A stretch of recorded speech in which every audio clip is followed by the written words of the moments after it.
Jaqgħu lura tieni parti tal-programm Pjazza kif għednilkom qabel ma morna l-riklami li konna se nitkellmu dwar dak li seħħ fl-imsida dal-għodu. Kienu ħabta tal-10-20 ta' filgħodu meta stem esplużjoni qawwija fejn imbagħad kulħadd induna li kienet karozza bomba oħra.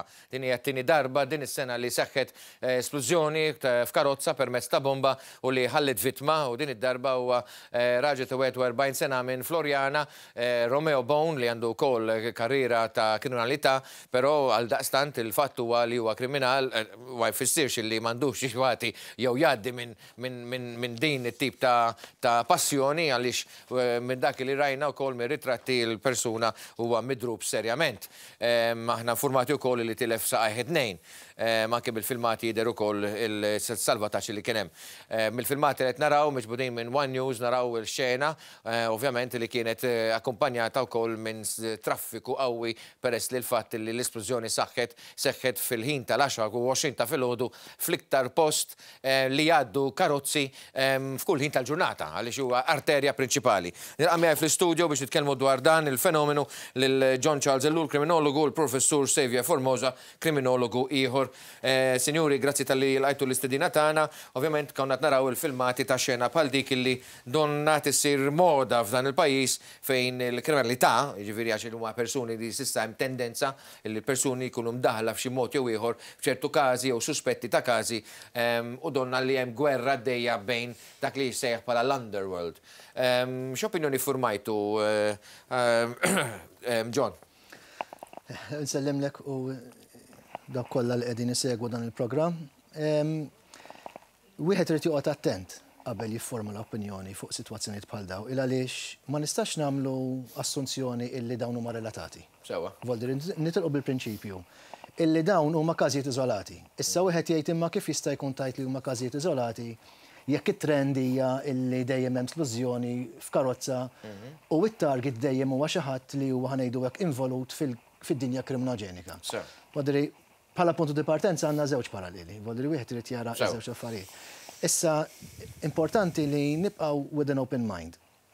U ma nitribux relazzjoni ta' passat ma dak li qed jiġri, xiġifieri, vodri jekk jiena għamilt jew kont involut f'reat kriminali sena 5 snin jew 10 snin ilu, ma jfissirx u allura jina timbrat bħala magħruf mal-pulizija, ma jfissirx illum qed ngħix ħajja kriminoġenika. Dak huwa veru. It-tieni punt importanti hu illi la darba allura dan qed naraw xi ħaġa li attwali issa, volri ma nistgħux ngħidu mhix veru, il għaliex l-esplużjonijiet qed isiru. Xi ħaġa wara dawn l-esplużjonijiet hemm. Voldiri issa wieħed irid joqgħod attent illi meta jagħmel l-assoċjazzjoni bejn każ u ieħor, il-pulizija issa għalkemm għandha ħanejdu hekk challenge diffiċli għaliex kulħadd jaf illi f'esplużjoni l-evidenza qed tiġi distrutta. Apparti għabed meta tinħaraq il-karozza. U biex tkompli kollox il-karozza ħadet innara xrajt il-filmat u kien hemm l-intervent anki ta' civil protection li qed jitfuq qed ikomplu jiddistruġġu l-evidenza. Hemmhekk għandna challenge kbir, voldiri li naraw l-imsida magħluq għal ħin twil u vera u ġieħ għal pajjiż għax hija vina arterjali fejn ħanejdu hekk il-konġestjoni nħasseb ma' Malta kollha. Stilib għal fatt illi l-pulizija għandha d-dover illi tagħmel minn kollox biex tiġbor l-evidenza kollha maħtieġa anki jekk m'għandix l-għodot biex teżamina llum. Imma importanti li tiġi prelevata dik l-evidenza ħalli meta jkun hemm l-opportunità li din tiġi analizzata, hemmhekk tkun tista' tibda tagħmel dak ngħidu li tibni l-intelligence tagħha tassoċja każ ma ieħor u allura tibni stampa tar-reati li għandha għaddej. Prof. Formosa, x'opinjoni formajt inti wkoll? L-aspett li xtaqtni huwa aktar l-aspett soċjali, il-fatt li meta jkollok każijiet li jiġu f'sikwenza, irrispettivament kif qal tant tajjeb John, irrelevanti jekk mhux il-linkjati jew le. L-aspettattiva u l-ħsieb tan-nies kif qed jaraw is-safety u s-security tagħhom. Ekku. Hawnhekk qed nitkellmu fuq każijiet li għalija huma iktar minn xokkanti u ngħid għalfejn. Għax da mhux każ iżolat li kien għaddej xi ħadd x'imkien fil-kampanja u xi ħadd neħħih minn nofs jew neħħiha minn nofs. Hawnhekk għandna għal tinni darba ġa kena kas ieħor fejn ġara xaġa fil-Marsa, f'Settembru li għadda. Tal-Marsa kienet karozza, kena wkoll fejn xaħat qatel xaħat ieħor ġo pjazza u kellek ukoll il-ġew mill-quta djar li kien hemm. U hemmhekk kont ġiġa għamilt kont tkellimt ġiġa fuq di li jinkwetani ħafna huwa il-fatt li qed issir daqsant fil-pubbliku fejn jistgħu ntlaqtu ħafna nies. Tal-lum il-post fejn saret li nista' ngħid waħda hija li noqgħod attent kif ngħid il-kelma li aħna fortunati li ma kenniex imwiet. Minħabba il-post fejn hu ngħaddu ħafna minn hemm kważi kuljum. 4 lanes, 5 lanes. Jiġifieri jaqsmu n-nies. Kieku kien hemm kieku diħadet. Meta kien hemm il-red lights, dak il-post kien ifisser traċedja assoluta. Dan huwa radio controlled? Jew mobile control jista' jkun? L-evidenza titturina dik li xoħx mill-qorti. Toħroġ mill-analiżi, però biex nżid fuq li qed jgħid, sejraġ dan huwa verament punt importanti. U illi din u il-post mażul. Dan huwa il-kriminalità se saret iktar sfaċċata ma tiġi taqgħod fejn tolqot? Jew hemm element ta' target li ma li jien sinċerament ma naħsibx it-target kien il-post, it-target kien il-persuna mhux il-post. Imma hemm element ukoll ta' disprament jew sfaċċatament m'hemmx livelli ta' etika morali. Fili kriminologi kexkixkom dan il-każ? Kexkixni mhux il-fatt li ġara jiena li tkexkixni il-location. Għandi espert ieħor, għandni Bella Medici irtirat illum imma wkoll esperti li kellimtu f'Settembru li għadda meta kellna esplużjoni oħra ta' karozza bomba propju fl-ewwel programm li kelli fis-26 ta' Settembru li għadda. Insellimlek, Dr. Bella Medici. Hello, insellimlek Karl. Mela, għawek għandi żewġ kriminologi, għandi espert forensiku Palek, xjentist forensiku, xtaqt li nieħu l-opinjoni tiegħek ukoll issa li issa minn dakinhar li kellimtek f'Settembru seħħew żewġ esplużjonijiet oħrajn.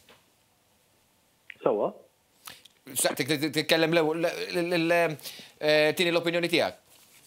L-opinjoni tiegħi, well, jiena qed nara il-filmati li kien hemm kemm fuq il-media, etc.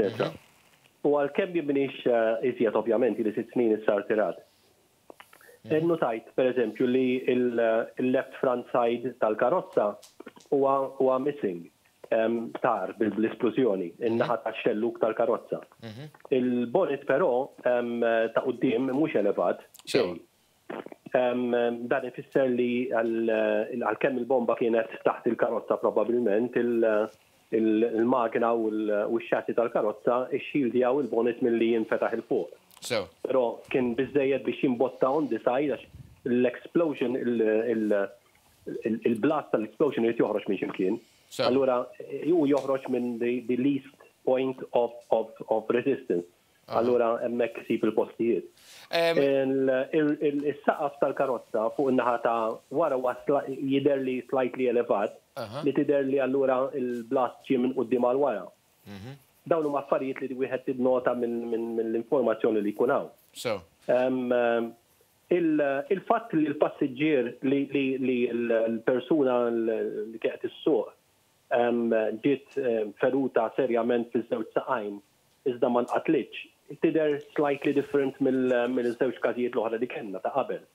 Fejn tidher li l-bomba setet kienet ġol karozza, f'dan il-każ naħseb jiena li l-karozza kienet imqabda b'xi tip ta' jew magnet jew xi ħaġa max-xassi minn taħt tal-karozza. Li allura il-xassi stess ixxilja parti mill-blast tal-explosion. Kedda każ simili meta kellna ex-superintendent tal-Pulizija li wkoll tajrulu saqajh in that way. Kien exactly the same, ġifieri kien hemm il-bomba taħt il-karozza mqabda mal-karozza. Dak iż-żmien ovvjament ma kienitx radio controlled, imma kien hemm xi forma ta' mercury tilt switch jew xi ħaġa hekk. B'dan il-każ jidher li biex ġrat waqt li l-karozza kienet miexja in the middle of the most busy street li hawn f'Malta, jew waħda minnhom. U kienet miexja fit-triq, kienet up and down miexja ġifieri ma jidirx li triggered imħabba il-pożizzjoni jekk hux orizzontali jew vertikali jekk ixtiela u niżla t-triq, imma ġiet triggered bil-fors b'xi forma ta' remote control. Issa da remote control jista' jkun jew mobile jew jista' jkun another type of radio control device. Daka ovvjament titissibhom minn mill-evidenza li jkun hemm fuq is-scene of the crime. Doktora Bella Medici, grazzi tal-intervent tiegħek. Ħanaddu biex nisimgħu issa in-nies li kienu fuq il-post u kellimnihom dalgħodu flimkien ma' Nicole Buttigieg. All right, bye-bye. Konna qed nixtruha wara aħna. Kif tiddeskrivih il-ħoss? Fimni, teżiża hu. Teżiża. Isu sploda tank tal-gas. Fil-fatt il-mara ta' sploda tank tal-gas u tal-grocer. Il-ħoss kien qawwa ħafna. Kien smajtu minn fuq il-bejt noqgħu fuq, Rieda għażit rijat fl-art bil-ħoss li jagħmel. Dak kollox li naf jien. Mbagħad ġejt hawnhekk forsi tara din ix-xena. U kif tiddeskrivi din ix-xena rajt hawnhekk? Qatt ma rajt bħala jien. Hekk fir-realtà. Daqshekk ma nistax ngħid xejn, jagħtu. Suddenly we heard like an explosion, like boom. And to be honest, I knew that it was an explosion. But my friend, he told me like maybe a building fell down or something. But I told him like, no, this is not a building fell down. This is a real explosion. Because I don't know, I had a feeling, Sma esplosjoni kbira. U kont id-dar tiegħek? Id-dar tiegħi unżilt nara. U kif tiddeskrivi hekk il-ħoss li smajt? ċek. Dak li smajt. Unżilt niġri sparat. Unbaċċalt il-radio u smajt li għawihet u weġġa. Wieħed għalu.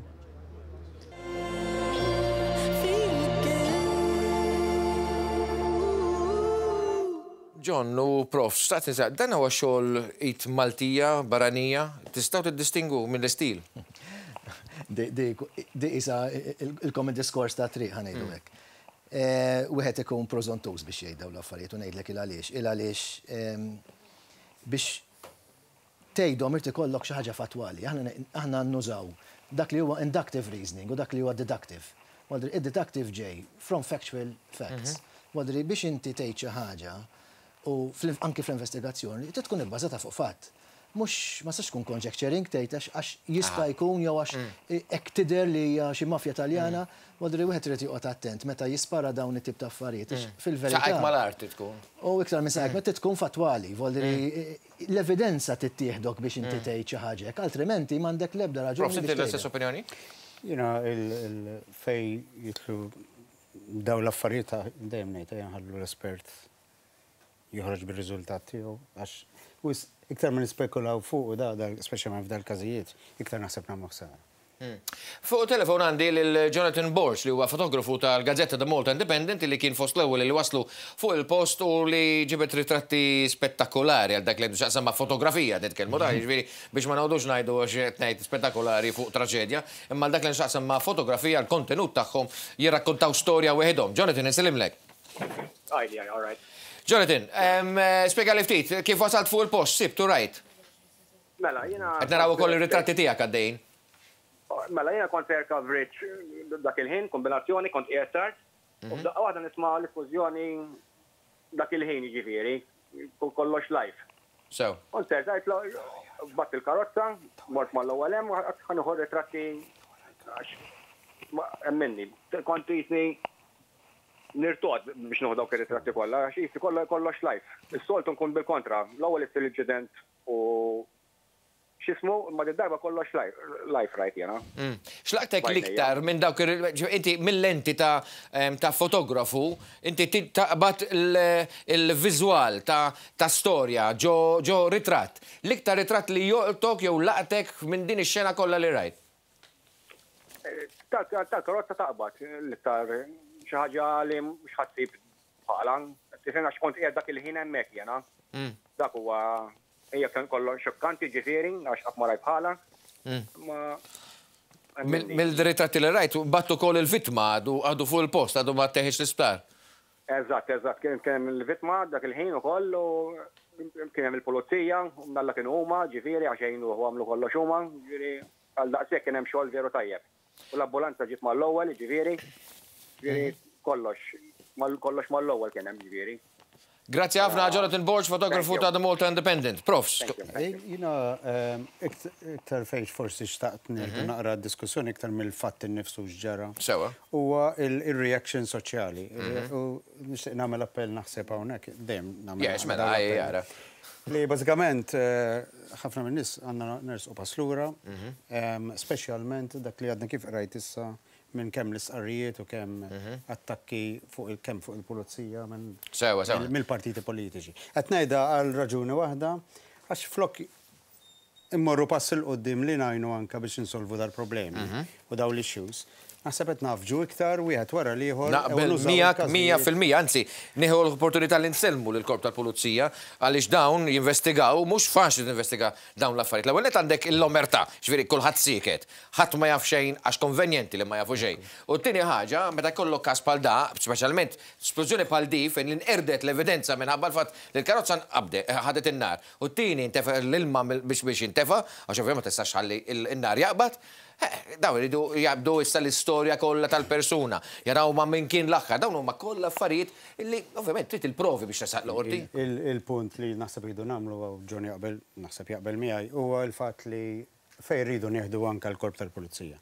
Ġieli dil-kunċett ta' intelligence-based, knowledge-based investigations u policing. Għaliex? Għax ħafna drabi aħna nkunu reattivi, il-fejdu morru għal il-korp ikun proattiv. U xogħol għaddej biex din it-tibdila ssir, għalhekk qed ngħid, imbagħad nara stqarrija bħalma ġara llum, jiena nitkellem ċar. Li tattakka, hemm proċess legali fejn tinbidel il-liġi, naħdmu hemm u ma nqogħdux nintilfu frivolitajiet ta' personalitajiet. Meta s-soċjetà tiddenigrates entità u jew l-entità nnifisha, jew il-kummissarju, sejna mhux ħabib tiegħi l-kummissarju, ħabib u mhux. Jiġifieri qed nitkellem bħala ir-rol li għandu. Meta tiddenigra jew persuna jew l-entità, itneħħi il-fiduċja tas-soċjetà lejn dik l-entità. Però naħseb ħafna l-politiċi tagħna ma jifhmuhiex din. Jiġifieri qed jiddenigraw iktar il-korp milli jiena. Irridu waslu wkoll messaġġ illi dawn l-affarijiet mhux qed jiġru llum. Ħanibtilqu minn hemm. Dawn l-affarijiet jiena investigajthom, investigajt każijiet simili. Jmorru lura 10-15 sena volli u b'signature vera viċin ħanejdu hekk. Mhux qed ngħid li huma relatati, tifhimniex bħala tip ta' reat kriminali. Voldri żgur illi dan lilin mill-politika u bl-ebda mod ma rrid voldri jkollu xi konnotazzjoni politika f'dak li qiegħed ngħid u illi l-investigazzjoni tal-Pulizija tittuħu l-korsa tagħha, dawn huma investigazzjonijiet vera diffiċli u naf li huma diffiċli għax għextom voldiri f'ħafna sitwazzjonijiet differenti, nibdew minn hijack voldiri fejn sploda aeroplan, sadjar, karozzi, ħwienet, you name it, kelli minn kollox. Huma wkoll diffiċli il għaliex illum hemm ħafna affarijiet jaħdmu kontra l-Pulizija, però mbagħad hemm ħafna affarijiet ukoll illi l-Pulizija tittamel dak il-passi biex tiġbor l-evidenza bl-iktar mod maġġel. U propju dwar dan. U fejn tidħol it-teknoloġija jekk tippermettili. Pereżempju, jekk wieħed jara l-aħħar film riċenti ta' Boston, fejn għandek kien hemm is-surġent jew il-fizzjal mill-ewwel miżuri biex jiġbor il-filmati kollha tal-mobile phones, hija xi ħaġa illum. Kulħadd jiġbed ir-ritratti, kulħadd jiġbed il-video, min jaf kemm għaddew karozzi dal-għodu. U ħadu l-filmat. U dan qiegħed għandhom fuq dawn huma importanti. Evidenza dik. Evidenza. Sinjuri, permettu li ftit, għaliex fil-Parlament il-lejla l-Ministru Karma Bela, li huwa l-Ministru tal-Internu ta' Sigurtà Nazzjonali, għamel stqarrija ministerjali. Għaliex? Għaliex il-Gvern huwa konxju ta' dak li jħoss il-poplu f'dak li għandu xaqsam ma' reat bħal dan li seħħ propju f'lokalità bħal imsida fil-ħin tal-10 u 20 ta' filgħodu. Il-Gvern qed iwieq l-ewwel nett qal li huwa l-Gvern huwa xxukjat u anki irrabjat għal dan l-avveniment. U tieni ħaġa għada fil-Kabinet se jmur u jitlob li l-Kabinet itieħ l-awtorizzazzjoni biex jgħin il-Pulizija b'kull mezz possibbli biex inqabdu dawk responsabbli. Nisimgħu l-Ministru Karma Bela. Grazzi, Mr. Speaker. Bdiqa u dispjaċir qed inqum nagħmel din l-istqarrija ministerjali marbut ma' każ ieħor li seħda l-għodu għal ħabta tal-10 nofs wara li saret esplużjoni f'vettura fi triq marina ġewwa l-Imsida bl-indikazzjonijiet huma li l-esplużjoni seħħet kawża ta' bomba. Naturalment, l-investigazzjoni dwarhom għadhom għaddejjin u mhux l-iskop tiegħi li nitkellem fuqhom. Irrid nuri r-rabja kbira tagħna għal dak li qed jiġri. Din is-sena dan kien it-tieni każ ta' fejn vettura splodiet kawża ta' bomba. Il-fatt li jseħħu dawn il-każi ma nistgħux ma nkunux irrabjati. Apparti r-rabja iżda ninsabu x-xukjati li speċjalment dak li seħ dalgħodu ġara propju fit-triq li hija waħda li għaddu minna eluf ta' persuni bil-karozzi tagħhom. Triq li hija waħda traffikuża li r-riskju ta' vittmi għal dawn it-tip ta' każi mhuwiex biss għal persuna li qiegħed fil-karozza imma anke għal persuni li jkunu għaddejjin minn dik l-istess triq. Għandi fiduċja fil-ħidma tal-Pulizija li bħalissa qegħdin għaddejjin bl-investigazzjonijiet li qed jeħduhom b'serjetà kbira bħalma dejjem jagħmlu. Inserraħ ras il-pubbliku li l-Pulizija qed tagħmel ħilitha u dak kollu meħtieġ biex jiġbru l-evidenza sabiex malajr kemm jista' jkun jaslu għal konklużjonijiet tagħhom. Mela, dak kien il-Ministru Karm Abela li indirizza l-Parlament fi sqarrija ministerjali, sqarrija importanti għaliex imbagħad żied jitkellem dwar il-fatt li għadha se jmur quddiem il-Kabinett u jitlob l-awtorizzazzjoni li ngħata l-poteri biex jgħin il-Korp tal-Pulizija f'dak kollu li għandhom bżonn fl-investigazzjonijiet. Issa, ovvjament huma l-għodot li se jkunu jeħtieġu biex investigaw dawn il-każijiet li sissa kellna madwar 5 f'dawn l-aħħar sentejn li forsi mbagħad eventwalment kapaċi jkollna persuni jew persuna li tista' tersa quddiem il-ġustizzja. Biex nikkonkludu flimkien mal-mistiedna tagħna, Professur Xavier Formosa u John Charles Ellul li huma kriminologi, ovvjament naħseb li hija aħbar importanti li bħala kriminologi tisimgħu il-Ministru tal-Intern jitkellem dan il-mod. Xaġa nżid mal-Onorevole Ministru huwa li għandna korp li kemm bħala struttura u kemm bħala proċess ta' ħsieb u investigazzjoni mhux għal ċerti areas, għal in totali. Għadna fil-Medjuevu. U l-proċess beda tul l-aħħar snin biex noħorġuh u nkunu proattivi. Ġifieri il-proċess jagħtem ma ejja ma nxekklux dal-steps li naħseb in-nies iridu training qed isir li naslu lej soluzzjoni ta' ħafna każijiet. Għaliex? Għax l-offender il-kriminal huwa ħafna iktar bravu. Minna kollha. Għandu vantaġġ. Il-liġijiet jafhom, it-teknoloġija għandu kif tkellem ukoll ġo. Jiena li kondividi dan il-ħsieb, però aktar minn kollox nixtieq nagħmel punt fuq li qed jgħid il-Ministru fejn il-fatt li għandek ir-rieda politika li inti warajk għandek il-Ministru tal-Intern li qed jittik is-sosten u qed jorik li qiegħed warajk biex jgħinek tiżviluppa l-korp. Tiġi għandek xi ħaġa li hija pożittiva ħafna fordi dawn mhux qed ngħid li ma kinux, imma dawn huma llum għandha din il-push politika illi wara iċ-change u li wara l-bidla li hija tant meħtieġa fil-korp qed naraw li anki hemm ir-rieda ministerjali. John Charles Ellul, Professur Xavier Formosa, li intom kriminologi, grazzi ħafna tal-ħin tagħkom magħna. Naħseb li japprezzaw il-poplu u l-pubbliku hemm barra li sema din l-analiżi matura fuq inċident serju bħal dan. Magħna ftit ta' sekondi oħra nitkellmu mal-Ministru Konrad Mizzi.